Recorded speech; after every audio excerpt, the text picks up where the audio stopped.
Salve, salve! Sejam todos muito bem-vindos a mais um episódio do Na Face Pod. Na Face Pod é um podcast, um videocast com imagens tanto no YouTube quanto no Spotify, que traz aqui personalidades que, através da sua profissão, mudam a vida das outras pessoas. Seja com dores, seja na parte clínica, na parte médica, odontológica, seja no direito médico, que é o caso aqui hoje, que viabiliza muitos tratamentos que às vezes você nem teria acesso.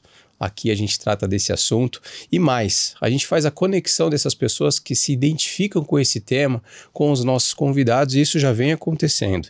A gente recebe muitas mensagens de pacientes, de clientes, de pessoas que estão precisando de um suporte jurídico muitas vezes. A gente faz essa conexão com os nossos convidados e para que tudo isso possa acontecer, a gente conta aqui com a parceria de algumas empresas, dos nossos patrocinadores tão queridos e que a gente faz questão de falar e falar com propriedade dessas marcas. E uma delas é a MaxFix. MaxFix é um sistema de placa e parafuso da Sartori, um excelente material nacional com boa pega do parafuso, uma boa acomodação do parafuso na placa. O cirurgião que está me ouvindo, o cirurgião bucomaxilo ou neurocirurgião, sabe o quão é importante a qualidade do material de fixação do titânio na cirurgia e para o resultado final dela. Então tá aqui uma excelente opção de material e para você distribuidor um excelente custo-benefício, tá? Uma excelente alternativa para você que tem as liberações via convênios e a gente vai tratar muito desse assunto aqui, é uma excelente opção. Outro patrocinador é o Neo Custom, o sistema de prótese customizada da Neoortho, que também é um parceiro forte que a gente tem aqui, que a gente tem a honra de tê-los aqui. A prótese se adapta ao desenho ósseo do paciente. Então, para você que está precisando de uma reconstrução, uma excelente opção aqui de prótese customizada. Não tem só de mandíbula, maxila, que a gente fala muito aqui, mas tem de ombro, quadril. Então, tem várias alternativas customizadas para o teu paciente. E uma excelente experiência também na elaboração e na construção dessa prótese junto com os engenheiros da Neoortho.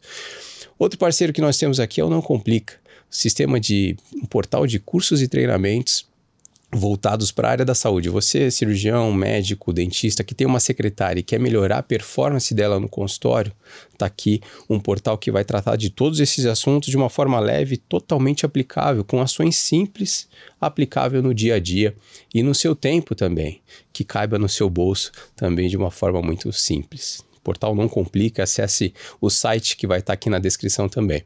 E outro parceiro é a Ortoface, mais de 25 anos, vai fazer 25 anos de mercado agora, com uma logística impecável para cirurgias, neurocirurgia, cirurgias plásticas, bucomaxilo, uma logística impecável com uma estrutura imensa, com uma equipe que eu tenho honra de contar com eles todos os dias. Dito isso, temos aqui uma convidada hoje, que foi recordista de views em um dos cortes no Instagram, no TikTok, gerou polêmica. É um tema polêmico, é um tema que muita gente procura, então eu fiz questão de trazê-la novamente aqui para falar do direito do médico, do direito do dentista, do paciente, que é um assunto que está sempre fervendo e a gente faz questão de abordar aqui. E esse conteúdo e esse episódio vai estar no YouTube, no nosso canal no YouTube, no nosso canal no Spotify e na TV+, na TV aberta para todo o Rio Grande do Sul, toda quinta-feira a partir de meio-dia. Certo?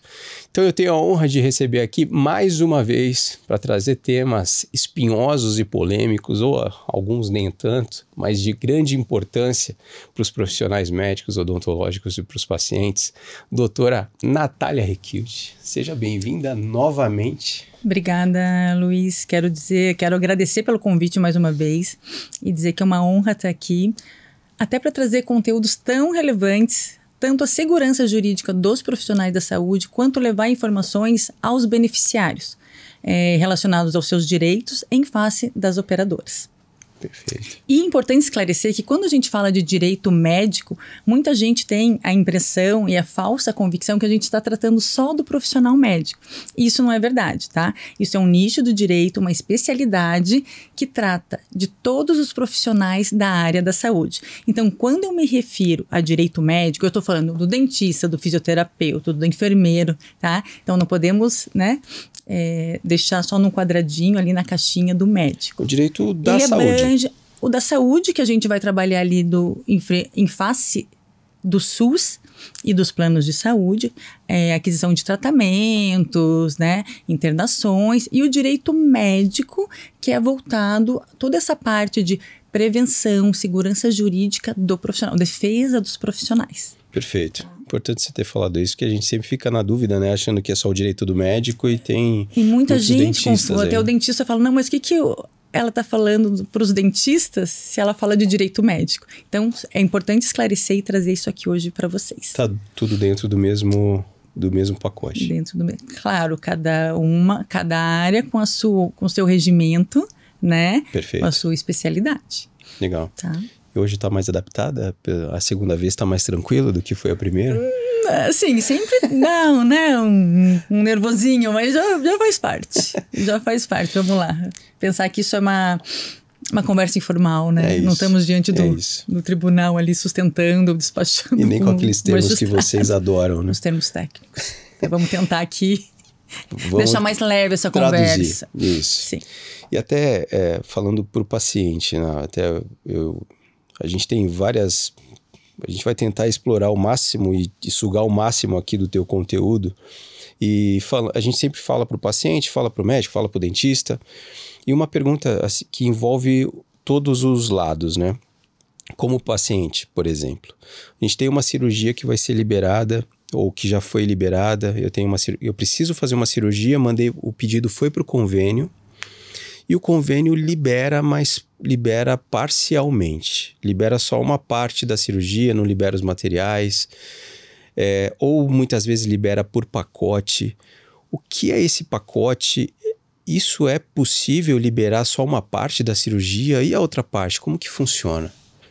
Olha, hoje é considerada uma das maiores dores dos cirurgiões, tá? É uma realidade que os cirurgiões têm enfrentado diariamente. Eu posso dizer para vocês que essa prática é abusiva, porque para mim uma liberação parcial ou por pacote, ela trata de uma negativa. Muitas vezes o cirurgião ele não tem como operar com os materiais que foram autorizados e que não estão em concordância com o que ele solicitou. Porque a gente tem que pensar, e o cirurgião tem que pensar, que a responsabilidade pelo tratamento, pelo resultado dessa cirurgia, pela segurança do paciente é dele. Então, quando a operadora faz isso, ela coloca todo o risco em cima do profissional. Mas e assim, liberou parcialmente. Quando eu falo liberar parcialmente, não liberou a quantidade de materiais que o cirurgião precisava, vamos dizer assim. O que é o pacote?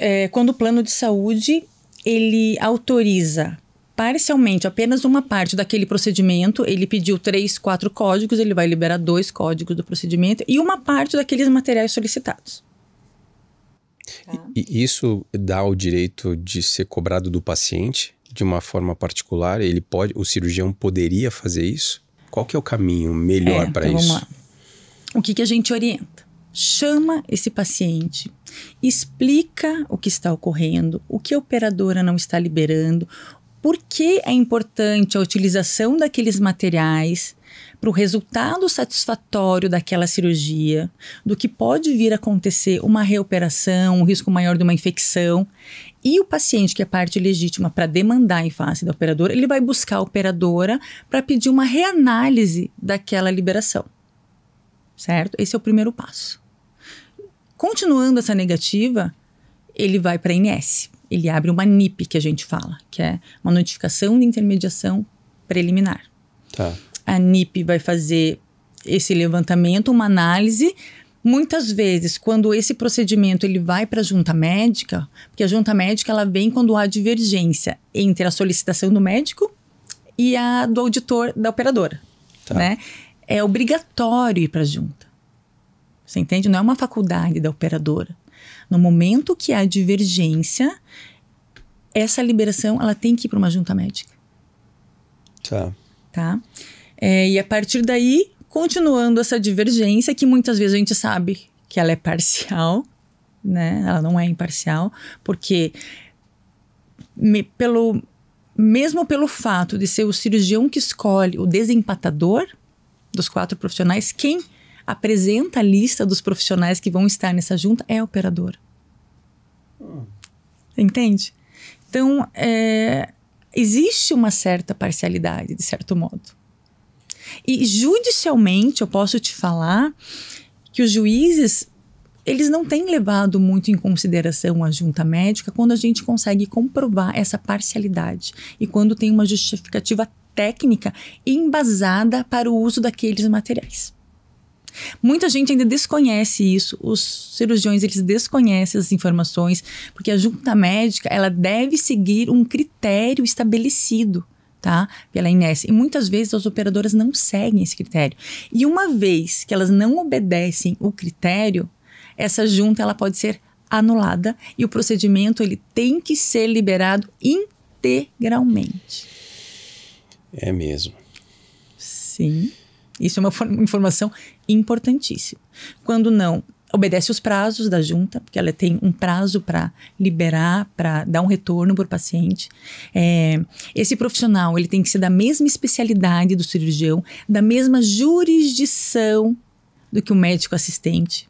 Senão essa junta ela pode ser impugnada, vamos dizer assim. Eu queria até aprofundar em algum momento sobre a junta médica, mas antes de esgotar um pouco mais esse assunto do pacote. Falando por parte do convênio, ele pode negar ou uma vez que ele liberou a cirurgia, ele entendeu que aquilo é necessário, ele tem em algum momento, tem algum critério utilizado para fazer a negativa? Em algum momento essa negativa pode ser procedente? Claro, ele vai utilizar as seguintes justificativas.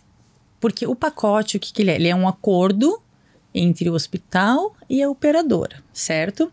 Tá. Sob a justificativa que existe uma padronização. Só que essa padronização, ela limita a autonomia médica. E quem tem autonomia para decidir o melhor tratamento, os melhores materiais, quem conhece o paciente, a história clínica, quem já tem todo aquele acompanhamento é o médico, não é a operadora. E a partir do momento que esse procedimento ele está liberado, que a doença ela tem cobertura pelo rol da ANS, os materiais necessários eles precisam ser liberados. Informação importantíssima. E ainda um pouco mais agora fazendo o outro lado, fazendo esse contraponto. Temos, e a gente vive isso também, o outro lado de excesso e excedentes de materiais, que a gente também sabe que acontece. Talvez não vai negar os materiais de uma forma completa, vai liberar parcialmente, libera os materiais que estão ali no pedido, mas liberou numa quantidade um pouco mais limitada do que o cirurgião pediu. A quantidade também, ela passa a ser uma forma que ele está limitando o cirurgião, porque senão vai chegar num ponto que tudo pode e essa conta fica impagável. Exatamente. Por isso, os relatórios é o que eu sempre oriento. A gente trabalha com uma assessoria desse acompanhamento das liberações. Antes dessa liberação ela ir, chegar no convênio, a gente faz um acompanhamento do pedido médico. O que a gente percebe? Muitas vezes, os cirurgiões, eles não descrevem, eles não fazem um relatório fundamentado. Então, você precisa ali embasar cientificamente, detalhar o porquê daqueles materiais relacionados ao caso do paciente.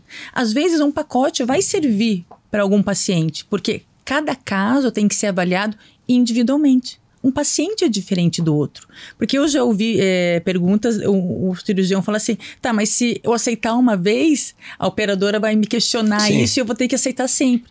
Não, porque cada caso é um caso, A gente não está diante de uma fórmula matemática. Um organismo é diferente do outro. O pedido vai ser referente à avaliação realizada naquele paciente, o planejamento cirúrgico. Por isso, da grande maioria das vezes, o laudo, o pedido, ainda ele está vindo muito fraco, sabe?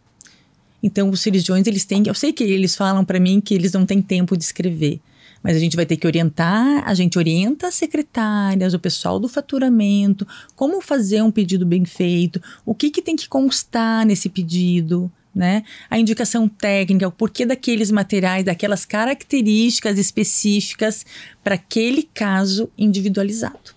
Então, o convênio não pode liberar por um histórico, já que uma vez passado eu vou me basear no histórico. Isso não existe. Alguma. E assim, toda negativa que a operadora fizer, ela tem que ser justificada. Tá. Tá? Perfeito. Conectando com isso, depois tá aqui guardado o assunto junto à médica, tá? Que eu vou querer voltar nesse assunto depois. Mas ainda falando sobre a autonomia do médico, do dentista, do cirurgião. Aonde que começa a autonomia do profissional, ou onde que termina a autonomia do profissional, e aonde que começa a responsabilidade do convênio numa situação como essa? Numa negativa de um procedimento, de uma cirurgia, porque o cirurgião vai lá, solicitou a cirurgia, sabe o que é preciso para aquele paciente. A responsabilidade de operar é dele. E o convênio, em contrapartida, fez a negativa. Qual que é a responsabilidade do convênio? Aí, em que momento que essa responsabilidade passa a ser do convênio, do plano de saúde? Bom, a responsabilidade do plano, ela começa quando ela se propõe a fornecer cobertura para aquela doença e para aquele tratamento, certo? Tá. O médico, ele tem autonomia para prescrever o melhor cuidado, o melhor tratamento ao paciente, pensando na segurança jurídica e no resultado, tá? E o que o plano faz quando ele libera esses pacotes? Ele tenta limitar a autonomia do médico, né? Baseado numa redução de custos. Só que quem define o melhor tratamento é o médico. E quem vai responder lá na frente vai ser o cirurgião. O pós-operatório é todo dele. O pós, o trans, tudo, né? O REOP. Hoje a gente tem visto um grande aumento nas demandas judiciais, né? Frente a resultado do procedimento, complicações. Hoje o paciente está mais informado, né? Então ele está indo atrás dos seus direitos. E para o cirurgião, essa autonomia que você me diz do plano de saúde, até onde ele pode se responsabilizar, quando ele fecha um pacote, ele está jogando essa responsabilidade para o médico. É o médico que está assumindo essa responsabilidade. O cirurgião nem participou dessa negociação do pacote, ele não sabe nem o que está autorizado. Exatamente. É goela abaixo. É um acordo comercial pensando em custos, vamos dizer assim. Claro que a gente sabe e a gente entende um outro lado, né? Das superindicações, da relação que tem com as empresas de prótese, mas a gente não pode colocar isso tudo no mesmo pacote, né? No mesmo... Não dá para nivelar todo mundo por baixo, porque tem gente séria pedindo o que é melhor para o paciente. Exatamente. E muitas vezes o paciente, depois, se der algum problema, ele vai em cima do cirurgião. É isso que eu tô falando. E o convênio tá blindado ali do outro lado. Quando entra uma demanda judicial, que o médico ele é credenciado operador, ele vai entrar também no polo passivo operador. Só que nada se compara, né? Uma demanda judicial para o médico que vai acabar com toda a tua reputação, com o teu nome, né? Até que isso seja comprovado que ele não teve culpa. Você entende? Para reverter esse cenário e ele pode ser responsabilizado criminalmente, eticamente e judicialmente. Ele pode ser responsabilizado nas 3 esferas. Então, se ele não concordar com determinada liberação, ele está no direito dele de bater o pé. Não é nem no direito dele, mas ele quer o melhor para o paciente, ele pode bater o pé e não é ele que vai bater o pé em face da operadora. Ele vai chamar o paciente, ele vai conversar com o paciente, explicar os motivos, porque ele necessita daquele material específico naquela quantidade. Entendi. Tá? E o paciente vai atrás da operadora para pedir uma reanálise, uma reconsideração baseado num laudo técnico, numa justificativa. Perfeito. Tá? Nesse sentido. E também, se a operadora não der um resultado satisfatório, ele ainda pode ir na ANS. Perfeito. Esgotado a ANS, ainda tem a parte da judicialização. Tá. Tá? Que é um último a gente recurso. evita a judicialização porque ninguém gosta da judicialização, não é bom para ninguém. Tá? Sim. É um custo alto, é um tempo demorado, é um desgaste tanto para o médico, para o cirurgião dentista, quanto para o paciente, né? Então a gente recomenda seguir esses protocolos, esses passos, para que a gente consiga resolver administrativamente. Entendi. Tá? Perfeito. Até porque o cirurgião, um necessita do outro. Eu falo, o convênio necessita do cirurgião, o cirurgião necessita do convênio. Sim. Né? Então, eles têm que trabalhar juntos. Se o paciente, nesse processo todo, ele também tem que ter uma adesão e querer brigar pelos direitos do próprio paciente, né? Não é só o cirurgião que vai se expor nesse processo. Tem que pensar na qualidade de vida dele, na segurança do procedimento e no resultado que ele quer atingir. Né? Que vai ser atingido ou não. Do risco que tem uma reoperação por um material de baixa qualidade. Tá. A gente tem vários casos de pacientes que tiveram que reoperar. Isso é um transtorno pro paciente, enorme. Sim. E tanto para a operadora, que vai ter que pagar novamente pelo procedimento. E é mais um processo cirúrgico, mais é anestesia, é um risco, querendo ou não. Exatamente. Nesse sentido, sim. Então, assim, se você for analisar custo-benefício, às vezes acaba saindo até mais barato. O convênio acha que está economizando e não está. Exatamente. De repente vai ter mais um custo aí. A gente falou de junta médica, né? Quem é a junta médica? Quem são? Onde vivem? Do que se alimentam? Uma boa pergunta. A junta médica, ela é definida, até foi a ANS que introduziu, né? Frente às divergências, a gente tem muita reclamação na ANS, né? Sobre as negativas. Então, ela vem como uma forma de auxiliar quando há divergência entre a indicação do médico e a operadora de saúde, com o auditor da operadora. Como fosse um terceiro imparcial, vamos dizer assim, um desempatador que a gente chama. Imparcial, mais ou menos. Mais ou menos, porque eu sempre questiono. Quem vai fornecer essa lista com 4 nomes para o cirurgião escolher é a operadora. Então deixa de ser Então, será imparcial. Que esses profissionais que estão ali, eles não têm algum tipo de interesse junto ao convênio? Ele tem um vínculo com a operadora. Não pode. Se a gente descobrir que ele tem um vínculo com a operadora, a gente já pode impugnar a junta médica. E a gente consegue fazer isso hoje, indo atrás do currículo desse profissional. Se a gente descobrir que ele possui esse vínculo, a junta é impugnada e o procedimento tem que ser liberado integralmente. Esse é um dos assuntos espinhosos aí.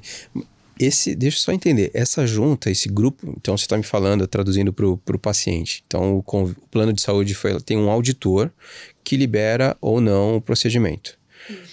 Vamos supor que ele tenha negado. Aí o paciente foi lá, fez todo esse processo que você acabou de explicar, foi na ANS, sei lá, ou nem foi na ANS ainda, foi para uma segunda opinião, uma terceira opinião. Nem vai para a ANS, ó. Quando existe a divergência do auditor mesmo, da operadora, obrigatoriamente, não é uma faculdade, obrigatoriamente essa liberação tem que ir pela junta. Tá. E aí foi pra junta e a junta... É formada por... Assim, já formada não, que vai ser o desempatador, o terceiro desempatador. O médico assistente, o auditor da operadora e um desempatador. Então, que é para ser o terceiro imparcial. E é o cirurgião solicitante que escolhe quem vai... A operadora fornece uma lista de profissionais, geralmente 4 nomes de profissionais, onde o cirurgião ele pode escolher dentre aqueles 4. Um nome dentre os 4. Tá. Então não é uma terceira opinião tão vasta, assim, opções vastas de cirurgiões. Mas esse profissional é remunerado pela... Sim, geralmente ele é pela operadora? Geralmente, exatamente. Exatamente. Que passa a ser um vínculo, né? Complicado a gente falar isso, mas, né? Eu vejo dessa forma. Tá. Bom saber. Bom saber, porque é um critério a ser questionado, né? Isso ainda você pode levar adiante. Quem recorre ao judiciário, muitas vezes o judiciário desconsidera a junta médica. É mesmo. Você mostrando a parcialidade, né? E que não tem uma justificativa técnica fundamentada. E o grupo é sempre o mesmo. Quem audita geralmente vai ser sempre a junta é composta pelos mesmos profissionais e não é rotativo. Tem que ser da mesma especialidade. Eu já vi mudar, mas tem que ser da mesma especialidade do médico assistente. Tá. Tem que ser a mesma jurisdição. Ela pode ser online ou ela pode ser presencial. Tá. Perfeito. Posso te falar e te perguntar sobre um ponto que está diretamente conectado a isso? E é uma dúvida que é recorrente, frequente para todos os profissionais, que são as famosas glosas. E, bom, as glosas para o paciente que está nos ouvindo, acho que nunca nem ouviu esse termo, ele nem sabe o que acontece. Mas é passa a ser uma negativa do material depois que ele já foi utilizado, vamos dizer assim? Então, É o não pagamento de um procedimento, de um material, de alguma taxa hospitalar depois que já houve... Assim, a gente tem glosas, 3 tipos de glosa: a administrativa, a técnica e as lineares, que a gente fala, tá? A administrativa, ela vai ser assim, paciente que não assinou uma guia, tá? Falha de preenchimento, código errado, isso é uma glosa administrativa. A glosa técnica é quando ela não está em concordância com os protocolos médicos utilizados, não teve uma descrição cirúrgica, o cirurgião não colocou os fios todos que precisavam, não descreveu um procedimento. Então, isso tem a ver com a especialidade, né, médica frente àquele procedimento, vamos dizer assim. E temos a glosa linear, que é aquela glosa que vem assim com o motivo outros, que a gente não sabe o que é. A operadora não paga, mas também isso, não explica o porquê. E quando chega para você lá, né, o processo de glosa ali, o teu faturamento vem como outros. Isso não pode. A glosa, ela tem que ser justificada, tem que ter o motivo da glosa. A gente está falando de vamos falar do médico, do cirurgião. Muitos são credenciados ou cooperados junto ao convênio. Para uma cirurgia, muitas vezes, a gente, como leigo, como paciente, a gente acha que o cirurgião só vai, opera, volta para casa. Mas ele tem uma série de responsabilidades, né, e de obrigações. Uma delas é a composição da equipe, a remuneração da equipe dos assistentes. Uhum. Muitas vezes tem um anestesista, se for, enfim, que também tem a sua... A gente vai receber um anestesista aqui, inclusive, nos próximos episódios. Mas ele tem despesas, muitas vezes, o cirurgião, que são pagas através da remuneração da operadora. E muitas vezes ele não recebe, é glosado e ele não conta mais com esse recurso para fazer o pagamento de toda a equipe e de todas as obrigações que ele tem. Como se preparar para essa glosa? Tem alguma forma que ele possa agir previamente para evitar esse tipo de situação? É o que a gente tem visto, assim, que muitas vezes eles nem sabem o motivo que está tendo aquela glosa, né? A gente tem que ter um treinamento de uma equipe, né? A equipe tem que estar preparada, tem que saber o que está fazendo, conhecer os contratos que tem firmados com a operadora, né? O que consta ali, porque às vezes a gente tem contratos muito genéricos. O hospital, ele vai puxar, claro, a interpretação para o lado que é mais favorável a ele, né? A operadora. E por outro lado, o profissional, o hospital, vai puxar para o lado dele. Entende? E a gente fica numa discussão infinita, sem conseguir resolver. Então, o que eu oriento? Ter documentos bem elaborados, observar o seu contrato com a operadora, as cláusulas obrigatórias que tem que estar lá, o treinamento da equipe. Vou bater na tecla de novo que o prontuário, a importância do prontuário, dos documentos bem elaborados, os descritivos cirúrgicos, as evoluções, tudo isso tem que estar muito bem detalhado. Mas o que acontece também? Muitas vezes a gente tem a liberação prévia desse procedimento e quando chega na auditoria da operadora, o auditor acaba glosando por entender que aquele código é excludente, que está dentro do procedimento principal.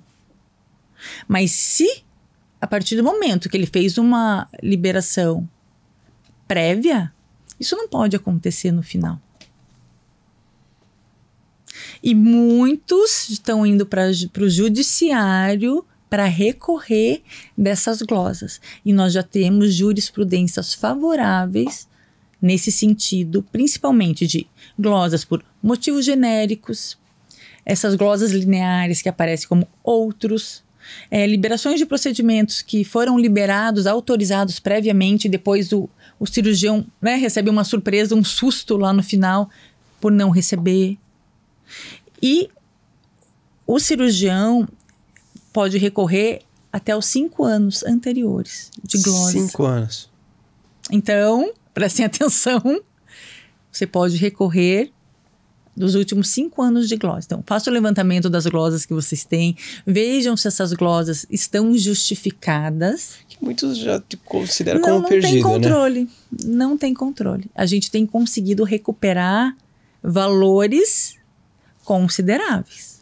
Mas sozinha, de uma forma orgânica, não vem. Esperando que o convênio teve uma boa vontade e você pode, me pagou. Assim, tem gente que fica mais próximo ali do teu faturamento, do que está acontecendo, vai até o plano de saúde, vai entender o que está acontecendo, tem uma responsável para cuidar disso no seu faturamento, tá? Uhum. Não deixa isso passar, extrapolar. Tá. Agora tem uns que eles não têm a menor ideia do motivo, do porquê. Tem glosas, que nem eu falei, as glosas administrativas é porque preencheu um código errado, é porque não tem uma assinatura do beneficiário, é porque escreveu aqui embaixo, tinha que escrever ali em cima. E aí qualquer pontinho já é motivo para descaracterizar e glosar. Tá. Então tem formas de recorrer a isso. Muitas. Mas aí eu te pergunto, muitas. Doutora, assim, querendo ou não, quando vai recursar, você mesmo falou que um depende do outro, ou um precisa do outro. O cirurgião precisa do convênio, o convênio precisa do cirurgião. Isso é entendido como uma parceria, né? Onde todos ganham. Sim, mas no momento, porque muitas vezes os cirurgiões têm um receio de levar adiante esse assunto e perder essa conexão com o convênio, que passa a ser não sei que os convênios não me escutem, mas um mal necessário. Sim, eles têm medo da retaliação. E perder esses pacientes desses planos. Ele vai ter esse embate. Mas não é ele que vai, por isso que eu falo da importância de você ter uma assessoria, porque ele... Mesmo na glosa? Porque ele vai ser blindado quando você entra juridicamente, né? Tá. Não é ele que vai bater de frente com o operador. Entendi. Você entende? Perfeito. Mudando um pouco a visão, agora voltando um pouco mais para a parte do paciente. A gente falou das glosas, é quando o procedimento já aconteceu, e aí quem sofre com isso é o profissional médico, odontológico, são as empresas que fornecem os materiais, que também é um problema, né? Também. Sem receber, né? Sem receber. Realiza o procedimento, não recebe. E da mesma forma, é possível recorrer isso judicialmente? Com certeza, é um direito seu. Foi liberado, foi autorizado. Por isso vocês têm que ter tudo documentado. Tá. Porque é a única prova que a gente tem. Não adianta eu colocar na petição o que aconteceu se eu não conseguir provar. Mas aí pode ter uma retaliação com relação à empresa fornecedora? Mas olha, se partir do princípio que o procedimento está autorizado previamente, não tem por que existir retaliação. Foi um acordo realizado inicialmente. Uma vez liberado, tem que cobrir. Está dentro do acordo que vocês, né, fizeram. Por isso tem que ter um contrato de prestação de serviço. Não estava no roteiro, mas é uma dúvida que surgiu.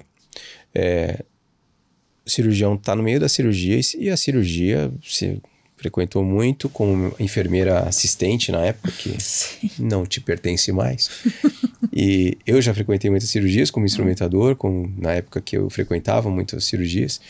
E a cirurgia, ela pode ter outros caminhos. No meio do ou precisar de situações que não estavam previstas. E se precisar de um material que não estava liberado previamente, qual é essa conduta? Mas isso acontece, é recorrente. Tudo pode acontecer no meio, né? A gente não sabe para que lado vai levar ali quando você abre o paciente. Desde que justificado do porquê, da necessidade, não tem por que não ser autorizado. Tá. Então a justificativa no pós, mesmo que não esteja liberado, tem que ser considerada. Exatamente. Mas aí é uma briga, né? Só que daí é mais difícil. É uma briga. Depende da operadora também, né? Do relacionamento que vocês têm com a operadora. Tá. Né? Vamos falar agora na visão do paciente.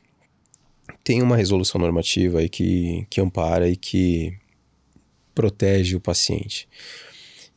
E aí você vai poder falar muito melhor sobre isso, sobre os prazos que as operadoras possuem. Se eu tenho um exame, um procedimento que eu preciso realizar, esse pedido foi para o convênio.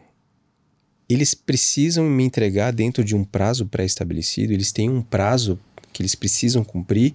Ou é no tempo deles e Deus Eles cuida? acham que né? Às vezes eles acham que é, mas a gente tem ali a Resolução Normativa 566 de 2022, que ela dispõe sobre a garantia de atendimento dos beneficiários aos planos privados. Tá. Então, o que ela dispõe? De prazos máximos para atendimento, do reembolso, de quando ele tem direito ao transporte. Né? Então, essa resolução é importante porque se esse prazo ele não for respeitado, eu vou sim abrir uma reclamação na ANS, e a operadora ela vai ter 5 dias para responder se for uma demanda assistencial e 10 se for não assistencial, sob pena de multa e sanções. Né? Então, assim, por exemplo, para exames complementares, 3 dias para liberação. 3 dias. 7 dias para consultas básicas. Muita gente não tem essa informação. Os beneficiários, principalmente. 7 dias. Fica esperando a liberação até ela vir e... 7 dias úteis para consultas básicas. Pediatria, ginecologia, clínica médica, cirurgia geral. Mas isso depende do tipo do plano? Isso vai estar em contrato? Ou isso, a ANS... Essa resolução foi realizada pela ANS e tem que ser obrigatoriamente para todos os planos. Eles independente têm que obedecer. Do que consta em contrato com o beneficiário. Independente. Tá? Urgência e emergência é imediato. Não tem prazo para liberação.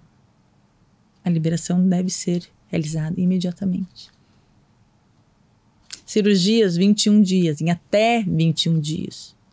Tá? Então, no site da ANS constam todas essas informações. Inclusive, a gente vai deixar aqui, Josiel, depois a gente coloca na descrição o site da ANS. Isso. Até para os pacientes que estão interessados e com mais dúvidas a respeito, de se ver numa situação como essa, para acessar o site da ANS. Acho que a gente pode, né, Josiel, colocar o site da ANS aí na descrição, para ter mais acesso, né? Uhum. E assim, sempre quando o beneficiário ele for abrir uma notificação, fazer uma denúncia na ANS, é importante que ele pegue esse número do protocolo. Antes dele ir para a ANS, ele vai lá na ouvidoria do plano, né, fazer essa reclamação que não foi atendido. Se a operadora não solucionar o problema dele, não tem um médico credenciado no município. Ela deve arrumar um não credenciado, certo? Não tem um médico também não credenciado no município. Ela vai ter que arrumar um fora do município, mas ela vai ter que garantir o transporte. Ela tem que pagar o deslocamento. Tem que pagar o deslocamento. Ou tem que fornecer o deslocamento. Tá? Então, uma vez que isso não foi cumprido pela operadora, você vai lá fazer uma reclamação na ouvidoria, você vai pegar um número de protocolo e com esse número de protocolo você vai até o site da ANS e faz a denúncia, né? Abre a notificação de intermediação preliminar. Tá. Que é onde a operadora vai ter 5 dias para responder que é a NIP. ANS, que é a NIP, sob pena de multa. Sob pena de multa e pena de não poder comercializar os produtos, que é onde eles temem mais. Entendeu? E esses índices de reclamação, eles são super importantes. Porque é a partir desses índices que a ANS verifica quais são as operadoras que estão agindo com mais abusividade e podem sofrer penalidades, entendeu? E sofre? Vamos acreditar que sim. Vamos acreditar que sim. Tá, entendi. Acho que sim. Tem uma atuação. Tem uma atuação. Talvez deveria ser um pouquinho mais rigorosa, mas é que são muita demanda, né? E agora, eu acho que até para melhorar esse processo, a partir do dia 1º de julho, tivemos uma nova resolução que até o pessoal tem confundido com a liberação dos prazos que modificou o prazo de liberação. Isso não é verdade, tá? Essa RN, ela vem com o intuito de melhorar a comunicação com o beneficiário, porque a gente sabe o quanto é difícil você conseguir né? Ligar para a operadora, conseguir um retorno. Então, essa RN vem e estabelece os prazos para resposta ao beneficiário. Tá. Tá? Então não é só o prazo de liberação, é o prazo de resposta Agora, também. tem o prazo de resposta. Então, nesse sentido, ela veio para auxiliar. O prazo de resposta, e não podemos mais ter como assim, ó, em análise. A gente precisa de uma justificativa por escrito. É mesmo. Sim. E todos Central os de atendimento 24 horas. Então, né, essa resolução vem nesse sentido até que você falou agora. Né? Será que regula mesmo? Então, ela veio para facilitar. Tá. Essa RN, você falou, é a RN 566 de 2022? 566? A 566 é a que dispõe sobre os prazos e as garantias dos beneficiários de atendimento, né? Tá. A negativa de um procedimento, essa resolução normativa, ela protege o paciente ou ampara de alguma forma nas negativas dos procedimentos também? Claro, você vai usar ela como fundamento quando você for abrir a NIP. Tá. E ela é um fundamento forte, né? Que não está sendo obedecido e que não está sendo cumprido.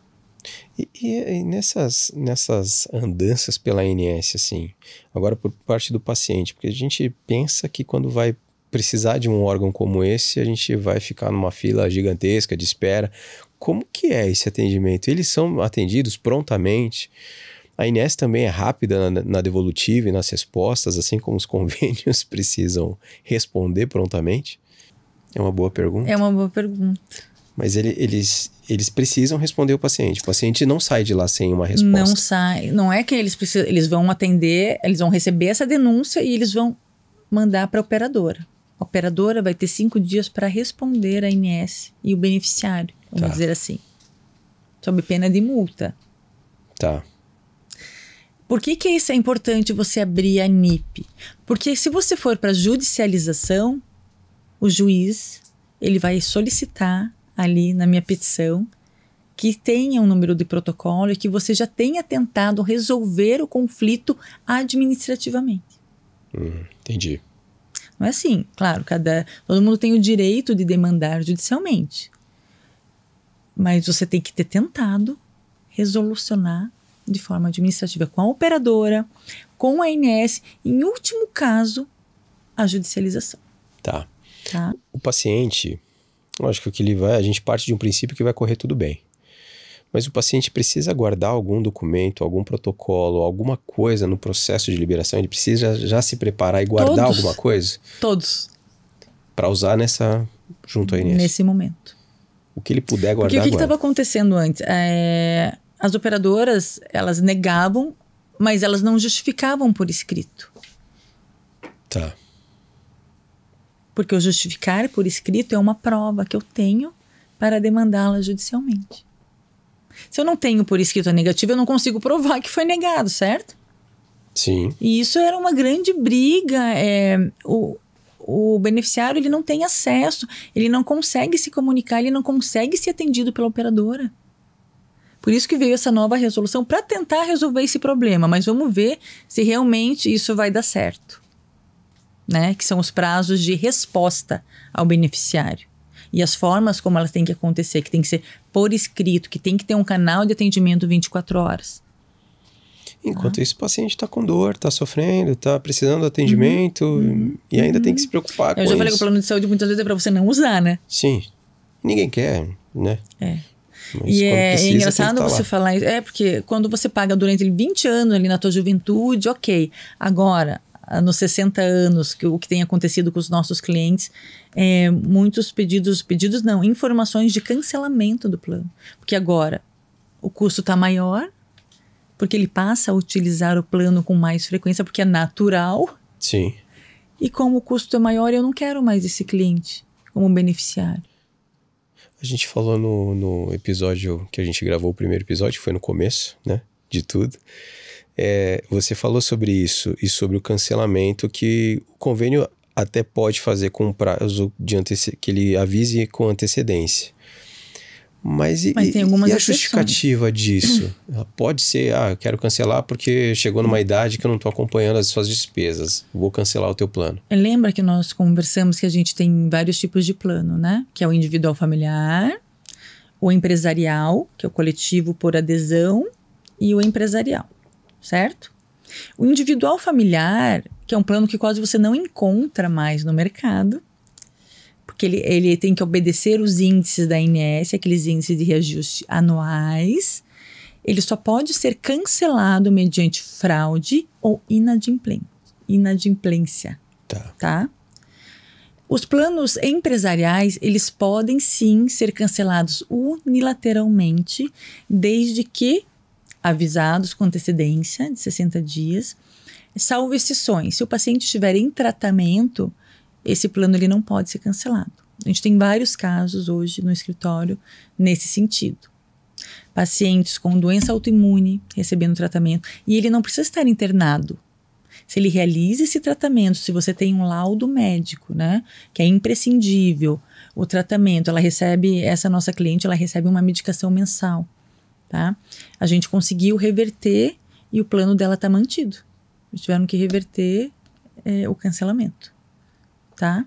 Então, nesse sentido, os empresariais eles podem ser cancelados unilateralmente, os individuais não. Por isso você não encontra mais plano individual. Porque além de ter que obedecer a taxa da ANS, porque olha, a taxa desse ano, né, do reajuste foi de 6,06% para ser aplicado. Tá. O coletivo empresarial e o coletivo por adesão, ele não precisa obedecer essa taxa da ANS. Tanto é que acho que teve a Câmara dos Deputados, ele teve Eu publiquei isso. Reajuste de 30%. A gente vê reajuste de 30%, 35%, 40%. Mas e por que é importante? É com base na utilização da carteira, na saúde da carteira? Eles dizem que sim, mas assim, um critério primordial para o reajuste é você apresentar o cálculo atuarial. Ele tem que ter uma base idônea. Como que você chegou nesse valor de reajuste? A operadora ela precisa comprovar. Tá. E eu vou dizer para você que a grande maioria não consegue apresentar esses números. Só provavelmente deve bater o olho na carteira, ver se está utilizando muito, pronto, vou subir. Só que daí entra o direito do beneficiário em pedir a revisão do seu contrato. E o juiz, ele vai usar a taxa da ANS como taxa paradigma. Se o reajuste foi 6,06, como que esse aqui está no 35%? Então você me mostra, operadora, como que você chegou nesse valor? Justifique para mim. Não consegue. Daí o que acontece? O juiz manda aplicar os mesmos índices de um plano individual familiar. Que é de 6,06. Então, isso dá uma diferença muito discrepante. Sim. Né? E essa briga é da empresa, né? Empresa com a operadora. Exatamente. O beneficiário não está envolvido nisso. Não está envolvido nisso. Só assiste e vê o tamanho do rombo que vai vir. Outra coisa, aqueles chamados falso empresariais, que são aqueles planos realizados pelo CNPJ, onde só constam pessoas da mesma família. A operadora, é uma forma que a operadora descobriu, vamos ainda infringir as leis. Tá, eu tenho um CNPJ e coloco minha família inteira lá. Mas não tem vínculo nenhum empresarial, mas daí eu não preciso seguir o índice da ANS, você entende? Como é pelo CNPJ empresarial, eu aplico 30%, 35%, 40%. Entendi. Então não é tão vantajoso. Ele achou uma forma de burlar, né, a legislação. Mas esses planos também. A gente já tem jurisprudência pacificada, tese, que o juiz, ao visualizar, só tem 2 pessoas da família no CNPJ. Isso não é um plano empresarial. Sim. Daí o juiz manda aplicar os índices como se fosse o plano individual familiar. Daí esse plano não vai poder ser cancelado só por fraude ou por inadimplência. Ele pode receber durante os últimos 3 anos de pagamento indevido, de reajuste. Você falou desse reajuste, passa a ser uma prática abusiva, né? Agora falando do idoso. Se a gente falar dos nossos pais, dos nossos avós aí, que você bem falou que quando eles mais precisam é nessa fase mesmo, né? E o convênio vai lá, cancelou o plano. E não explica, ele precisa dar um motivo formal, né? Porque está cancelando. Mas acontece que cancelou. Prazo de 60 dias, meu avô, minha avó não vai ter mais o plano. Em contrapartida, ele também não vai conseguir tão fácil se encaixar num segundo plano que ele vai poder entrar como cliente, que talvez não aceitem. Como fechar isso e como tornar acessível esses planos, essa cobertura para esses pacientes? Você sabe que essa negativa de cobertura por idade ou por doença pré-existente, ela é ilegal. A operadora não pode fazer isso, porque isso a gente chama de seleção de risco. Ela não pode. Mas ela pode não absorver esse paciente por ter uma doença pré-existente? Não. Ela pode absorver, ela deve absorver esse beneficiário, só que o que vai acontecer?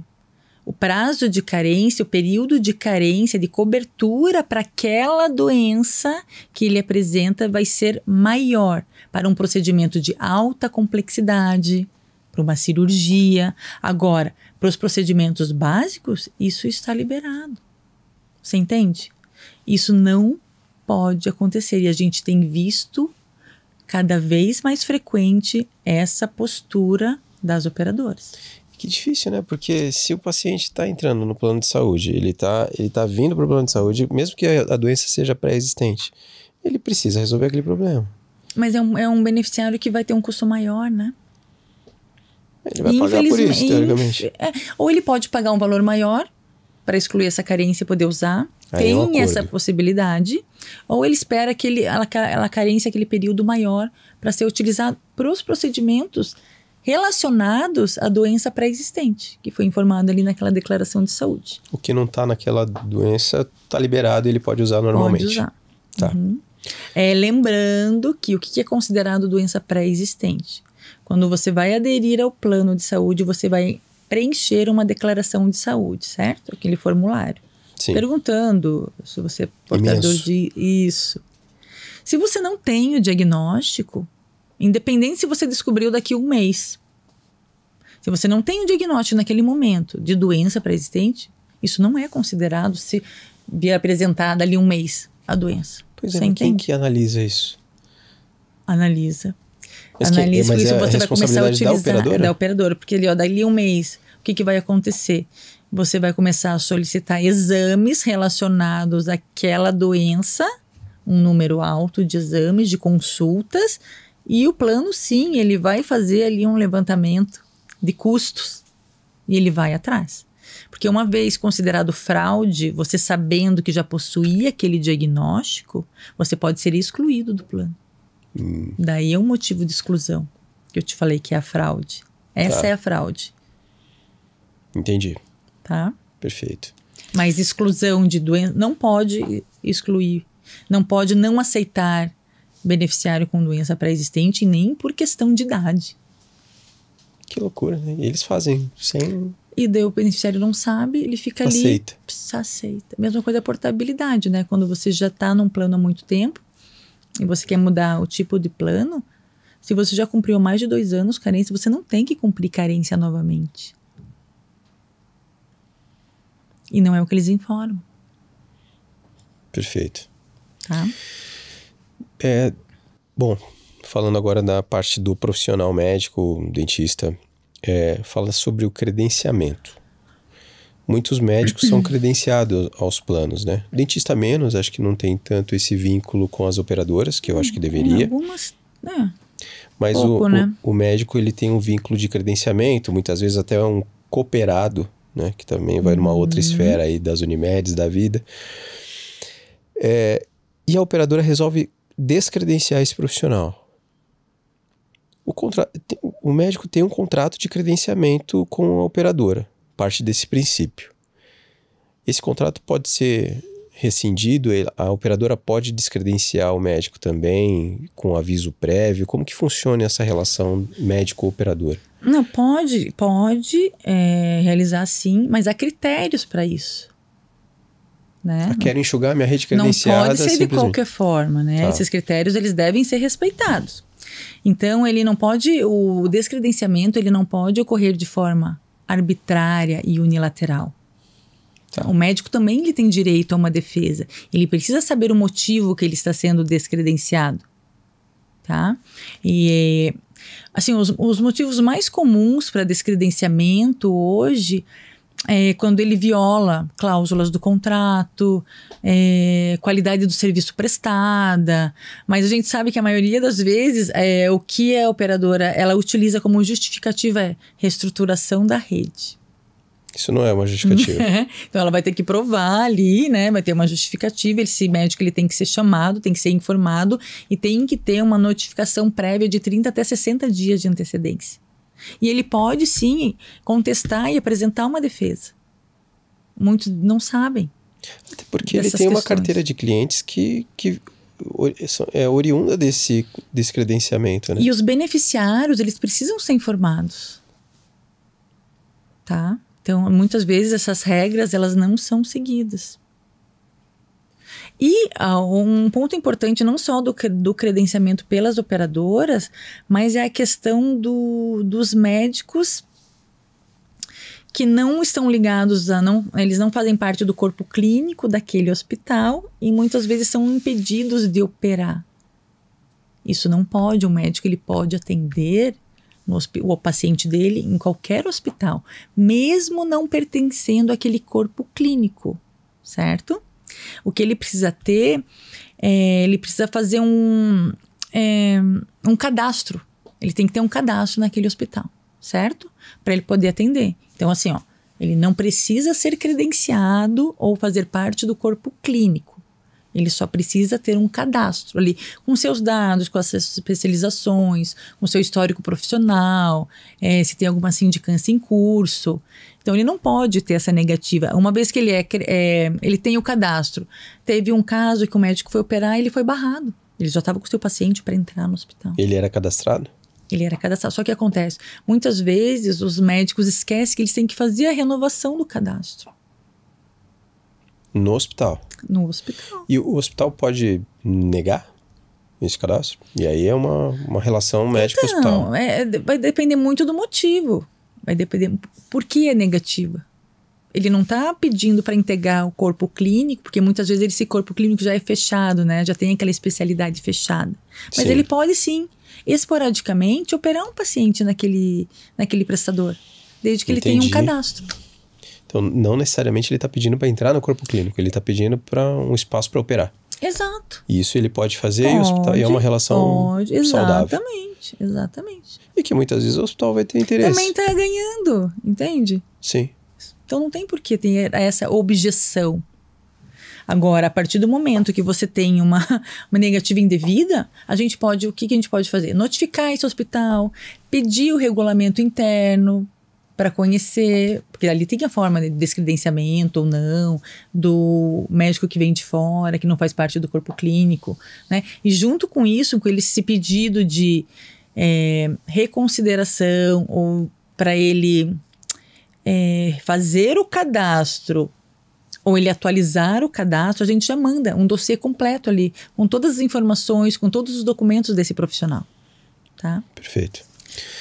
Falando dos profissionais, a gente recebe aqui muitos cirurgiões, médicos, recebemos neurocirurgião, neurologista, bucomaxilo, que a gente recebe bastante. E eu sempre falo sobre o começo deles, a história deles, eles contam muito a história dele aqui, como foi o início da carreira, né? E todos eles têm uma dor muito parecida, que foi no começo e na abertura da clínica, na abertura do consultório. Você até mesmo falou agora, né, que eles não são bons em justificar para o convênio, eles reconhecem isso, né? Muitos aqui falam assim, Luiz, eu só queria operar, eu só queria fazer o que eu sei, né? E se vê numa burocracia administrativa gigantesca. Cada vez mais, né? Cada vez mais. Por N motivos também, né? A gente tem visto de fraude, né? Isso não para, né? Então os profissionais já experientes, que estão no mercado há bastante tempo, já sofrem com isso. E tem aquele povo que está entrando para o mercado de trabalho agora, saindo da residência e vai precisar arrumar um espaço para trabalhar. que também passa a ser um empresário da noite para o dia, um empreendedor da noite para o dia. E sem essa base, né, da faculdade, porque nenhuma universidade dá isso. O que você poderia falar para esse pessoal que está querendo abrir o consultório? Quais são os cuidados que deve ter, as preocupações que deve ter na abertura de uma clínica, de um consultório, essas preocupações legais que ele precisaria ter? Eu vou puxar para o meu lado da parte jurídica, né? Sim. Segurança jurídica. Mas abrir um consultório acho que é uma das diversas preocupações, porque ele vai ter ali as questões financeiras, legais, operacionais, de infraestrutura para se preocupar. Então, realmente, esse período é muito desgastante. Mas as principais preocupações, assim, na questão jurídica, é a parte da documentação. E eu não canso de bater nessa tecla. Porque lá na frente, se ele for demandado, né, judicialmente, se ele não tiver uma documentação, mesmo ele tendo cumprido todos os protocolos daquela cirurgia, ele não terá como provar que isso foi realizado de forma segura. Você entende a importância disso? Sim. Eu sei, eles falam, não tenho tempo. Eu teve um que falou para mim, olha, eu não estudei 6 anos para ter que ficar escrevendo. Mas faz parte do jogo, né? Faz parte do jogo e cada vez mais, né? Você precisa justificar. É uma segurança para você. E ele só vai sentir isso no bolso, quando mexer no bolso dele, infelizmente. Né? Porque hoje a gente tem o dano informacional. A gente não tem só o dano estético, né? O erro de diagnóstico. A gente tem também agora, no judiciário, o dano informacional. Quando esse profissional, ele não informou e não consegue comprovar que realizou um termo de consentimento livre, esclarecido, individualizado. Não é aquele termo que ele pega da internet genérico, e nem o termo que ele usa do hospital. Ele já precisa ter esse termo na abertura do Sim, a necessidade. Ele começa as atividades. Antes de abrir, gente, a necessidade de bons documentos, ela é fundamental. A pasta sanitária, que eles também têm dificuldade, né? Para essa parte de liberação, de alvará, também é super importante já ter a pasta sanitária. Termos de consentimento para cada procedimento. Anamnese guiada. Outra coisa, onde você vai alinhar as expectativas com o seu paciente. Né? Um planejamento cirúrgico. Outro documento super importante é o termo de quitação e satisfação. Porque esse termo ele vai te prevenir futuramente, se esse profissional voltar e quiser demandá-lo. Porque nesse termo de quitação, o profissional assina que ele está ciente do término do tratamento e satisfeito com o resultado. Né? A gente tem que ter o relatório de alta, você tem que ter a proteção da LGPD, a implantação da LGPD no consultório agora, senão você sofre multas e sanções que são bem altas. Então isso já tem que ter implantado, porque os profissionais da saúde, hospitais, consultórios, a gente lida com dados sensíveis e esses dados eles têm que ser protegidos. Né? Hoje a gente tem implantação, a gente já tem a lei que saiu, isso já tem que ser. Desde a abertura, o médico, o profissional, o cirurgião já tem que fazer a implantação no seu consultório. LGPD é a Lei de Proteção de Dados. Lei Geral de Proteção de Dados. E outra coisa que eu acho muito importante nesse mundo digital que a gente vive, registro fotográfico do teu paciente antes e depois. Não só para postar, mas como isso um documento. Não, para você provar que teve um resultado. Olha aqui como ele era antes e olha aqui como ele ficou. Passa a ser uma defesa, Com se certeza. Um dia evoluir para o processo. Exatamente. Falando da Lei de Proteção de Dados, o que seria essa proteção de dados? Se a gente está falando de vazar nome do paciente, uma coisa que às vezes passa a ser comum, né? E é uma preocupação que geralmente os profissionais não têm e que envolve diretamente as secretárias aqui. Porque quando ela está atendendo um paciente ali numa recepção num consultório menor, está falando aqui sobre, de repente, uma doença que o paciente tem, a recepção ali do lado, Isso também acaba sendo uma forma de proteger os dados do paciente? Exatamente. Sabe quando o paciente chega ali no balcão ali de atendimento e ela começa a perguntar CPF, telefone, Sim. problema de saúde. Às Não vezes pode. Os dados sensíveis, as informações médicas, elas têm que ter um sigilo profissional. Não é só no documento, só nas transações digitais, é falando aqui com o paciente. Exatamente, exatamente. E a Lei Geral de Proteção de Dados, ela vem para isso, né? Essa implantação é justamente como que você vai tratar esses dados. Você trata os dados do seu consultório? Você se utiliza desses protocolos? Porque uma vez vazados os dados, eles vão analisar se você tem a proteção no seu consultório. Não, olha, eu tenho, vazou, não sei qual o motivo. Agora, eu não tenho. E são multas pesadas de vazamento de dados. Quem que regula isso? O médico ou o dentista, ele sofre auditorias frequentes para... Onde que ele pode cair nesse geralmente ponto? Tem um órgão, é a ANPS, Agência Nacional de Proteção de Dados, alguma coisa assim que faz essa fiscalização e essa regulação.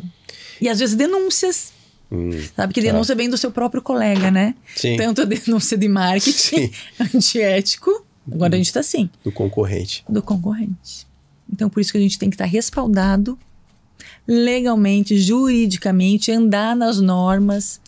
E não é nem só para quem está começando, né, Natália? Porque é um cara que já está há tempos no consultório, então você cirurgião, você dentista, médico, se você está bastante tempo no mercado, já com o teu consultório aberto há bastante tempo, você está ligado que tem isso, essa proteção de dados? É importante para que esses caras já experientes se preocupem com isso. Se atualizarem também, né? Muitos não se atualizam, né? No tempo e com o que está acontecendo. E pode tomar uma paulada de multa. Uma paulada. Que não está esperando. Não. Então, esses dados, eles têm que ser protegidos. Informações sobre histórico clínico, exames, condições clínicas do paciente, dados genéticos, biométricos. Isso tudo vai impactar ali na dignidade da pessoa. Tá? A gente teve uma história ali recente de um vazamento de dados de uma atriz, não sei se vai lembrar, acho que ela é Clara Castanho. Que ela deu entrada num hospital, não sei se foi uma enfermeira ou que foi, que, né, colocou na internet que ela tinha realizado um aborto. Meu Deus, que grave isso. Muito grave. O hospital quem que responde? O hospital vai multado. A enfermeira divulgou isso? Divulgou. Nas redes sociais dela. Exatamente. Não sei, ela queria engajar, ela queria seguidores. Então, não tem... Mas a enfermeira responde, no caso? Também responde quem foi o responsável pelo vazamento, principalmente o hospital, né? Que ele tinha que ter um sistema de proteção de dados. Ali, quando a gente tem um sistema, os profissionais não conseguem acessar. Clara Castanho. Clara Castanho. É atriz? É atriz. É uma atriz da Globo. Eu não conheço, Gisele. É uma atriz. Ela fala assim, não é do meu tempo, ele é muito novinho. Vamos marcar Clara Castanho. Não, tô brincando, não vou marcar Clara Castanho nesse corte. Então, proteger essas informações não é só uma obrigação legal, né? Ela é uma extensão do princípio ético do profissional frente ao seu paciente. De resguardar ali a dignidade da pessoa humana, além de, né, já consagrado no Código de Ética Médica, né, no Código de Ética dos Profissionais. Então, isso é muito sério. E não é só uma lei ali para ficar guardado. Você tem que se preparar e pelo menos mostrar que você está preocupado com isso. Os estabelecimentos, eles têm a responsabilidade de adotar medidas rigorosas para garantir essa proteção dos dados. Tá. Entende? E você vai ter que comprovar isso. Se houver um vazamento. Entendi. Tá. Clara Castanho. Não é a Ana Castela, não, a cantora não, né? Tá. Só conheço essa. Deixa eu te perguntar sobre outra coisa, Natália. E aí, mudando um pouco o assunto, agora saindo um pouco dessa parte de abertura de consultório, indo mais para a parte do paciente mesmo. Tem muitos pacientes hoje, tá muito comum essa especialidade, inclusive a gente vai receber um cirurgião bariátrico aqui, que a gente vai receber, acho que em setembro, Gisele. Oi? O Nassif? Não. O Nassif. Nassif também já vou até mandar o convite. Mas não é ele. E a gente vai falar sobre a cirurgia bariátrica. E esse também é um assunto que para a operadora de saúde também incomoda um pouco. A cirurgia bariátrica coberta pelo plano. O tratamento da obesidade mórbida é coberto pelo plano. Consequentemente, a cirurgia bariátrica deve ser coberta. Tá, os pacientes têm se encorajado a fazer essa cirurgia. Quer dizer, é uma decisão difícil para o paciente. Também.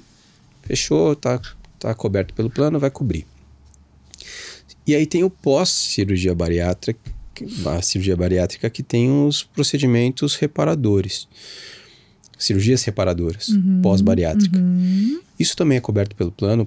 A operadora tem que cobrir esses procedimentos. Deve cobrir. Mesmo estéticos? Não é estético. Aquele excesso de pele após a bariátrica não é estético. Muitos pacientes eles sofrem com candidíase. Sabia que eles têm outros tipos de complicações associadas àquelas sobras de pele? Então, isso não é estético. Isso, a cirurgia reparadora, ela é uma continuidade do tratamento. É assim que ela é vista. E ela é vista e entendida assim pelo judiciário. E as operadoras negam esse procedimento? Primeiro, eu tô com... Inclusive, ele falou assim, cirurgia com o Nassif, eu adoro o Nassif, né? Adoro, né? A gente teve uma relação muito próxima no evangélico. Ele fez, deu tudo certo, a cirurgia foi tudo bem. Agora, ele era muito obeso. E ele tem que usar, sabe aquelas roupas de compressão? Short de compressão, calça. Ele tá bem já passou da cirurgia, já tá mas super bem. E o plano é uma seguradora, ela não quer liberar a cirurgia reparadora porque ela entende que ela é estética, mesmo o profissional solicitando na guia e explicando que trata-se de um procedimento reparador, que o paciente ele está tendo complicações. Então, daí o que acontece? Traz complicações mesmo para a saúde do paciente, mesmo no pós-bariátrico. Infecções bacterianas, candidíase de repetição, escoriações pelo atrito, odor, hérnias. Então não acabou ali a cirurgia. Você precisa do complemento. Não. Mas pense, um paciente obeso mórbido. Sim. Emagrecer, né? Consideravelmente aí, né? 20, 30, 40 quilos. Para onde vai aquela pele? Precisa de um complemento. É um complemento. É a continuidade do tratamento. Não é estético. E, bom, agora falando de um paciente que fez essa cirurgia. Passou um tempo... Ele estava vendo ali, rodando no YouTube ali os cortes ou no Instagram, te viu falar sobre isso. Já passou um tempo da cirurgia. Tem um prazo que ele possa recorrer? Não, desde que indicado. Já fez a cirurgia há bastante tempo e agora viu que tem direito a... Não, desde que indicado pelo médico e justificado, não tem. Tem que ter a cobertura. Essa recusa é indevida, é ilegal. Eu estou num processo com o cliente nesse mesmo jeitinho que você explicou, esse mesmo caso. A operadora é uma seguradora e ela não quer liberar por entender que se trata de um procedimento estético. E assim, eu vi o paciente. Tá sofrendo? Muito. Muito. Agora a gente vai ter que... A gente não queria judicializar, a gente vai ter que judicializar. E leva tempo isso? Leva, né? Leva, que nem eu falei pra você, não é só o tempo, mas é um desgaste todo, sim. É um custo é mais um custo pro paciente. Que não estava esperando por isso. É um direito dele? É um direito dele. Mas como a gente já tem entendimento nesse sentido favoráveis a nós, acaba sendo um pouquinho mais rápido. E hoje a gente tem uma câmara que é só de saúde suplementar. Então, tudo que é essas questões envolvendo plano de saúde, estudos, eles vão tudo para essa câmara. Então acaba sendo mais célere, de certa forma. Né? Mas tem os prazos que tem que cumprir, não adianta. Informação importantíssima aí, né? Para quem fez essa cirurgia, às vezes nem sabe que Por isso que eu falo, né? O povo carece de informação. Que bom que você trouxe essa luz. Natália, quando você veio aqui a primeira vez, a gente fez um corte que também, acho que talvez tenha sido o que a gente teve mais visualização, que você falou eu vou ter que falar alguma coisa polêmica hoje também. Tô procurando aqui. Brincadeira. Você falou sobre que todo o reembolso era obrigatório. E foi um corte mesmo, né? Que quem não assistiu o episódio completo talvez pegou aquele corte e ficou na dúvida. Recebi várias perguntas. Sim, eu vi que na postagem teve vários advogados falando, enfim. E eu queria trazer esse assunto de novo, até para a gente jogar luz para isso de novo e talvez a gente esclarecer ainda mais isso. Porque na ocasião, eu acho que você comentou, né, que todo beneficiário tem direito ao reembolso. Sim. Uma vez que esteja tem que constar em contrato. Deve constar em contrato, mas mesmo que não conste em contrato, se tratou, é uma situação de urgência e emergência. Se não existe especialista naquela área que o beneficiário precisa e se tratou de uma internação emergencial, prestem atenção, mesmo que não conste cláusula em contrato, o reembolso é obrigatório. Esclarecidas as dúvidas. É isso. Então, é nesse sentido, gente. Não tem fora de contexto, não tem contexto. É isso. É isso, mesmo não constando em cláusula. Para esses casos de urgência, internamento emergencial, não tendo especialista na área, o reembolso é obrigatório. Tá. E aí dá para recorrer e o paciente tem direitos. Tem direito. Pra isso. Tem direito. Tá aberta a discussão aí. Mas podem mandar perguntas, eu adoro. A gente adora, eu gosto dessas polêmicas. Pode mandar pergunta. Muito bom. Acho que até no TikTok deu uma estourada isso daí. Eu não tenho no TikTok? Mas tem. Perdi essa. Não, teve. Teve muita gente mandando mensagem em cima disso, foi legal. E eu tendo que responder, tá? Entendi. Você viu que a hora passa e passa, né? Nossa, mas assim, ó, gente, longe de esgotar o assunto, tá? A gente tá falando aqui brevemente sobre questões importantes. Sim. Mas a gente não consegue aprofundar, né? Caso reste alguma dúvida, podem mandar perguntas, a gente esclarece, né? Tem o Instagram, tem os contatos ali para atendimento, não fiquem com dúvidas. Perfeito. Tá? Outra coisa que eu queria puxar, um assunto talvez, queria polêmica e talvez agora seja o momento. Eu falei, né, a gente vai puxei o assunto da bariátrica, a gente vai receber um cirurgião bariátrico aqui em breve. E eu comentei que a gente vai receber um anestesista. Eu estava falando com ele, já confirmou a presença. A gente vai gravar, acho que essa semana, viu, Gesi? O anestesista? E saiu um assunto sobre... Não sei se foi agora, se foi recente ou não. Foi recente. De anestesia em... como que chama? Estúdio? Estúdio de tatuagem. Isso pode, não pode... O anestesista... Parece que o paciente, o cara faleceu, né? Faleceu. Foi óbito. E como que fica o anestesista nisso? Esse é um serviço que pode ser prestado, não pode? Como que funciona isso? Então, devido a isso, o Conselho Federal de Medicina aprovou uma resolução proibindo terminantemente os anestesistas de executarem o procedimento para tatuagens. Tá. A exceção unicamente para aquelas tatuagens reparadoras que tenham indicação médica. Muitas vezes pacientes que lidam com câncer de mama, que tem que tirar mamilo, eles fazem a reconstrução com tatuagem. Hoje tem esse tipo de procedimento. Exatamente. Então, nesses casos é permitido. Mas pode ser no estúdio mesmo ou tem que levar para o hospital? Então, nessa resolução fala da estrutura, né, que tem que ser condizente, tem que ter um local adequado para a realização do procedimento, tá? No estúdio não, tem que ser num local que tem assistência, tá?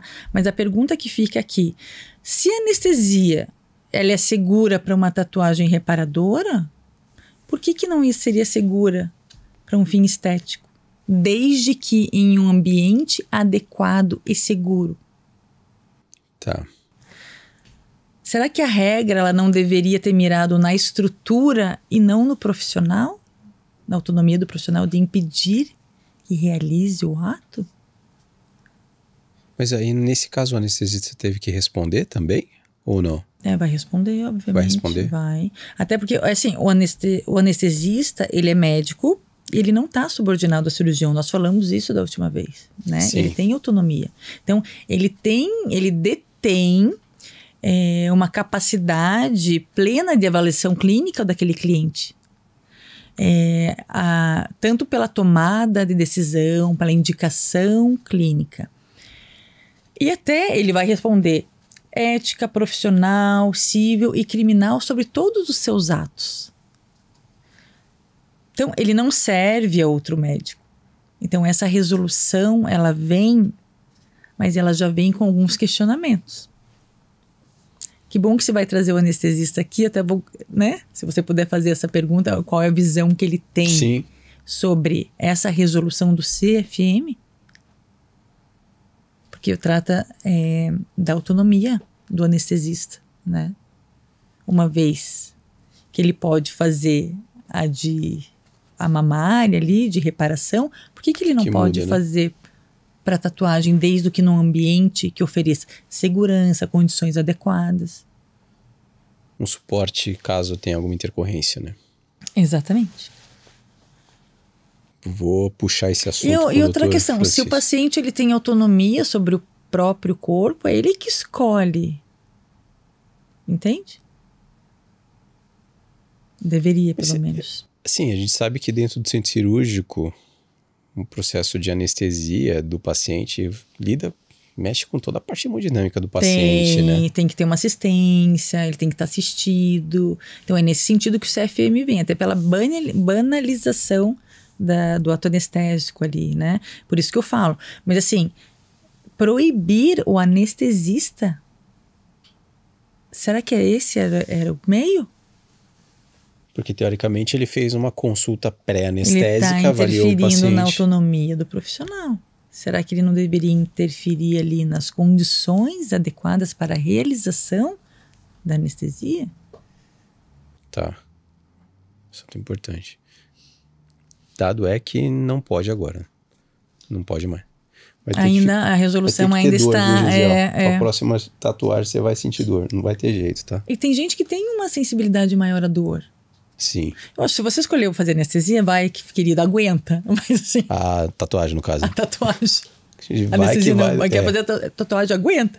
Mas a gente sabe que tem tatuagem extensa, né? De grande extensão. E tem clientes, tem pacientes que têm uma sensibilidade maior. Sim.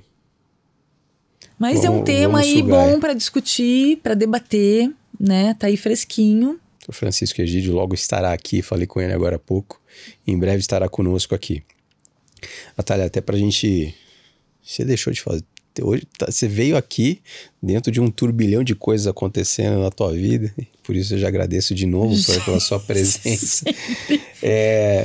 E a gente abriu antes da tua vinda, a gente abriu algumas perguntas no Instagram pra gente... Que alguém que tivesse dúvidas e que pudesse falar sobre... Aproveitar você aqui para esclarecer algumas que eles possivelmente teriam.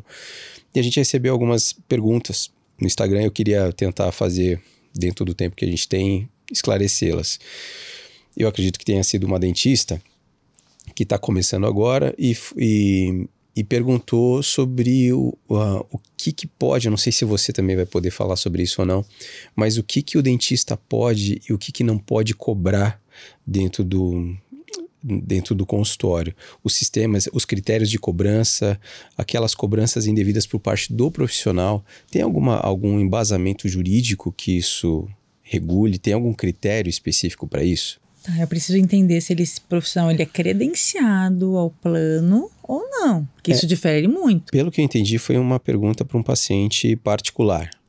O sistema de cobrança dele. Eu prestei um serviço, eu falei assim, mas isso daqui eu não posso cobrar. Mas por quê? Qual é a justificativa que não pode cobrar? Ela deve seguir as normas do Código de Ética Odontológico, certo? Então tem zelando pela saúde e segurança do paciente. Se ela é credenciada a um plano, ela vai ter que seguir aquelas regras do contrato que está estabelecido. Agora, se ela não é... Uma vez que esteja acordado com o paciente... Exatamente. Então não tem algum procedimento que esteja incluído, ou sei lá... Não sei se assim, a gente, assim, como advogado, a gente tem uma tabela da OAB que regula os honorários. Tá. Né? Mas é um parâmetro, tá? Não que eu seja obrigada a seguir, mas parte daquele princípio, daquele mínimo, vamos dizer assim, para dar uma base para você de cobrança. Assim como os medicamentos têm o Brasil. Exato. Agora, eu não sei se dentro da odontologia, até posso pesquisar isso, se isso existe também, né? Às vezes os profissionais, eles têm um valor em comum entre eles, que eles aplicam. Mas a partir do momento que ela não é credenciada ao plano, né? Ela acordando com o paciente o valor... O critério é do profissional. Exato. Acordado, uma vez que esteja acordado com o paciente, ele esteja ciente, ele pode cobrar. E sempre buscando seguir as normas dos conselhos. Perfeito. Tá. Outra pergunta que veio foi sobre... E aí eu achei essa pergunta um pouco também muito voltada no começo da nossa conversa. Muitas vezes a operadora de saúde, ela se utiliza do Colégio Brasileiro de Odontologia ou da Associação Brasileira da Especialidade para negar muitas vezes algum procedimento e recorre às especialidades para negar algum procedimento, algo nesse sentido. E quando vira o jogo, quando o profissional ou o cirurgião cita a especialidade pedindo um procedimento cirúrgico, justificando um material, um procedimento cirúrgico, a operadora não considera essa informação do conselho ou da especialidade. Qual que é a importância e qual que é o peso que a especialidade ou as associações brasileiras ou os colégios têm como argumentação na liberação ou na negativa por parte do convênio? Inclusive, eu acho que os profissionais eles deveriam se unir mais, né? Essas associações, porque eles têm uma força que até eles desconhecem. Para você poder discutir com a operadora, entendeu? Então, eles deveriam ser mais unidos nesse sentido. E as diretrizes técnicas, elas devem ser respeitadas integralmente, tá? E elas servem justamente para embasar as decisões técnicas. E o convênio, infelizmente, muitos convênios utilizam de forma contraditória.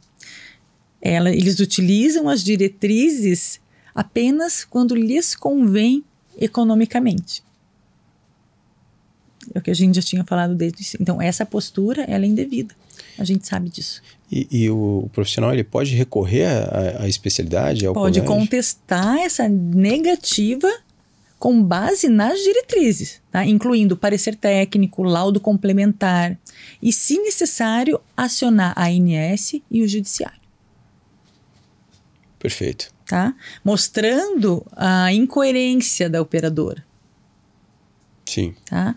Mas essas associações, gente, têm que se unir. Porque assim, unidos vocês têm mais força. Poderia ter um peso maior. Para garantir mais direitos. E muitas dificuldades que eles estão passando poderiam ser minimizadas, né, com isso. E não esquecendo de registrar também tudo por escrito, todas as negativas, todas as informações, exigir que venha por escrito. Tá. Isso é muito importante. Perfeito. A gente recebeu, e talvez eu te pegue de surpresa, se você não... Daí vocês cortam. Tá, a gente corta ou daí você responde... Você ali me pegar de surpresa, a gente corta. Aí você responde depois. Mas aconteceu recentemente, que a gente teve acesso a essa história, e que muitas vezes acontece, as intercorrências estão aí, né? Para os profissionais que operam, que não operam, que fazem os tratamentos dentro da clínica ou em centro cirúrgico, elas estão aí para quem opera, não tem jeito, né? Você pode ser bom o que for, mas as intercorrências, elas acontecem. Sim, às vezes, muitas vezes é inerente ao procedimento. Exato, né? E da profissão mesmo do profissional. Sim, é um risco que já está ali, né? É um risco meio que previsível. Exatamente. Né? Já está previsto em literatura, já está previsto dentro do protocolo. E até mesmo o termo, né? O paciente assina um termo já também ciente dos riscos que uma cirurgia, por mais simples que seja, tem riscos. Exato.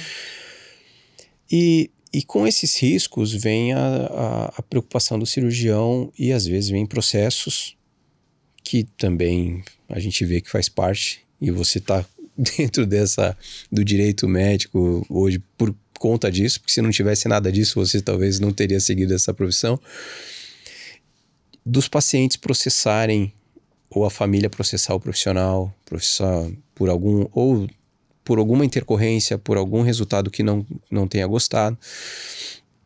E às vezes o cirurgião perde.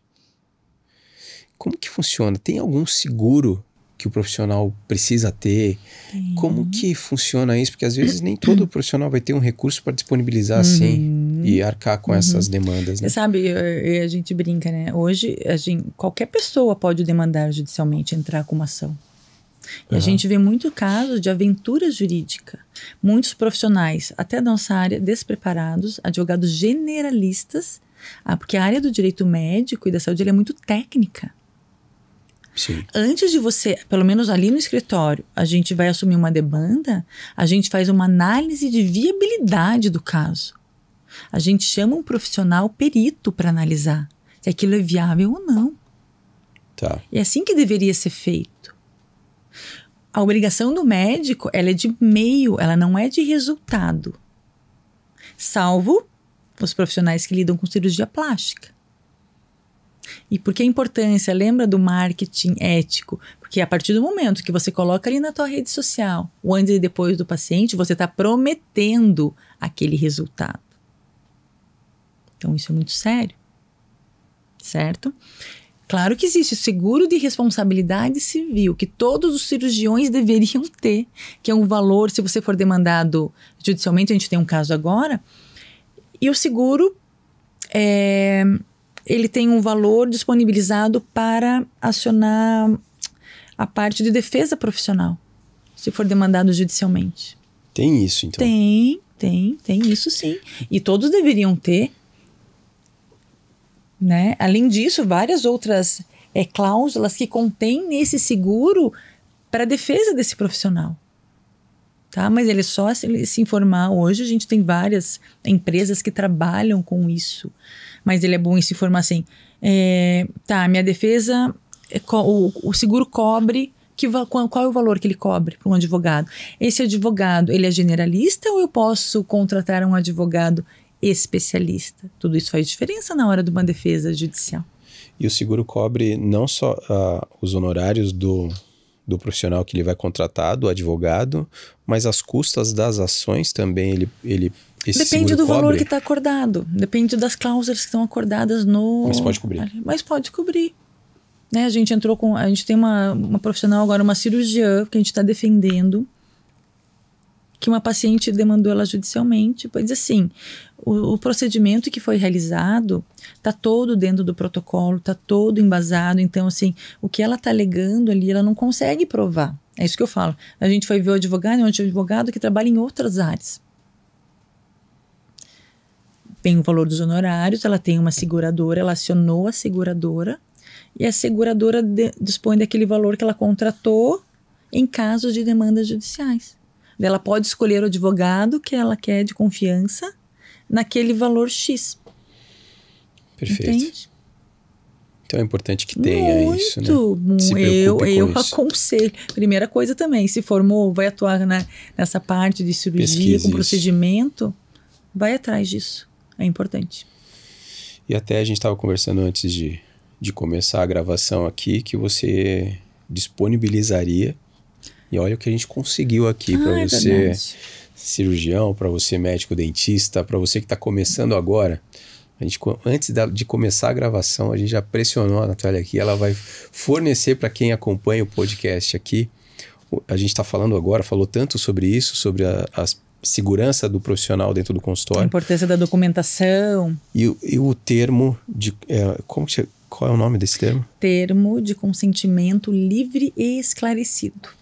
Que traz essa segurança para o profissional, tanto no pós quanto no tratamento do paciente. Sim, onde está ali explicando todos os riscos do procedimento, né?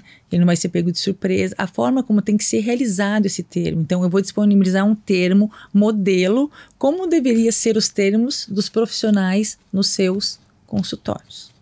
Então o link vai estar nessa descrição. Aqui a gente eu vai vou escolher um procedimento. Por exemplo, para cada procedimento você precisa do termo. O termo é individualizado.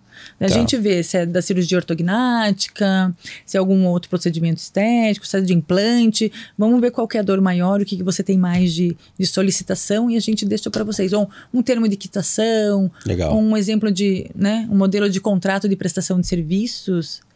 Aluguel de equipamentos, aluguel de sala, aluguel com fornecedor. Gente, vocês precisam ter esses documentos. Meu Deus, é muito amplo, é muito vasto esse campo. Muito. Em todo caso, vai estar aqui na descrição, no link, esse termo. Então, se você não tem ainda, uma boa oportunidade de você ter. Gente, precisa atualizar os termos. Também não é esse que você vai pegar agora, passou 30 anos, você vai estar com o mesmo. Os termos, não, eles devem obedecer critérios de formatação de letra, tamanho, fonte que deve ser utilizada. Não é assim da forma que você quer. Sabe, aquela que é bem pequenininha, o beneficiário não consegue nem ler o que está escrito. E outra, não é só entregar o termo para o paciente. Você precisa entregar o termo com um tempo mínimo de antecedência antes do procedimento. Não é entregar na porta do centro cirúrgico. Assina aí. Assina na parede ali. Então eu digo, daí não tem validade jurídica nenhuma.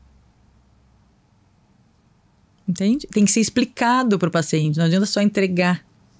Legal. Tá? Presente da doutora Natália aí para quem acompanha na FacePod esse termo. E caso não se adeque à tua especialidade, que entre em contato com a Natália ou manda uma mensagem para a gente, que a gente pode fazer essa ponte aí sempre. Exatamente. Natália, obrigado mais uma vez. Voou o tempo de novo e a gente fica mais assunto aí sempre. E temos mais ainda, mas pode me chamar novamente que nós, né, a gente vem com o maior prazer para esclarecer as dúvidas. Né, dentro do possível e no que a gente puder auxiliá-los também, né, nessa parte de segurança jurídica para o profissional da saúde. Sempre muito rica essa conversa e as informações e o conteúdo, e da forma que você traz é sempre muito de fácil linguagem para quem está nos ouvindo. E muitas vezes mesmo o profissional técnico, que é o médico, o dentista, muitas vezes desconhecem toda essa parte jurídica. Como né? Desconhece. Às vezes o acesso é muito mais fácil, mais rápido, mas por falta de conhecimento, eles deixam de ir atrás dos seus direitos. Os próprios beneficiários também. Sim. Né? Mas obrigada mais uma vez. Seja sempre bem-vinda. Muito obrigado por mais esse episódio, que venha próximos. Com certeza. Com mais temas polêmicos. Estamos à disposição sempre. Muito obrigado. Para você que ficou até agora, muito obrigado. Agradeço mais uma vez a MaxFix, a Neo Custom, Não Complica, a Ortoface, e a gente está recebendo mais um parceiro novo, viu, Gisele? ProDiet está vindo aí nos próximos episódios, toda a parte de alimentação parenteral, lembra disso? Daqui a pouco estará conosco e a gente tem uma honra muito grande de receber mais um parceiro, que todos esses que estão aqui se preocupam com a qualidade de vida do paciente, para que esse conteúdo chegue com qualidade para o paciente, para o consumidor final, e de alguma forma a gente encoraja a fazer uma cirurgia que de repente estava com medo, e ele saia daqui com uma informação que encoraje para fazer esse procedimento, resolver esse tratamento e melhorar a sua qualidade de vida. Todos esses patrocinadores, todos esses parceiros que a gente tem aqui estão preocupados, e faz sentido tê-los aqui com a gente, porque está visando essa qualidade de vida para você, consumidor final, e para você, cirurgião, profissional, médico, dentista, que também vê esses conteúdos aqui. A gente se vê no próximo episódio. Fiquem ligados no YouTube, no nosso canal no YouTube, no nosso canal no Spotify com imagens, e também na TV Mais para todo o Rio Grande do Sul, todas as quintas-feiras a partir de 12h. Fiquem bem, fiquem em paz e até o próximo episódio. Até mais.